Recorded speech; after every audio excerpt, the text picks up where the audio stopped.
ইষ্টপ্রাণ দাদা ও মায়েদের প্রত্যেককেই জানাই আমার আনন্দিত জয়গুরু। আশা করি আপনারা ঠাকুরের দয়ায় বেশ ভালো আছেন। আমিও ঠাকুরের দয়ায় বেশ ভালোই আছি। আজকে একটা গান শোনাচ্ছি।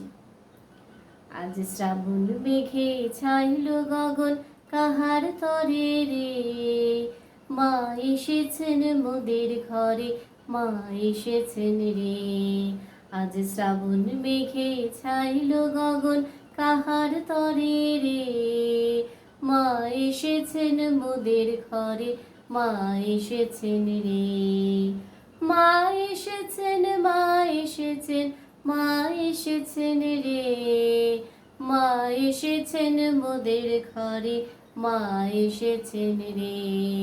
আজ শ্রাবণ মেঘে ছাইল গগন কাহার তরে রে, মা এসেছেন মোদের ঘরে, মা এসেছেন রে। জয়গুরু। প্রত্যেককে সবাই ভালো থাকবেন, সুস্থ থাকবেন, ঠাকুরকে মাথায় নিয়ে চলবেন। জয়গুরু।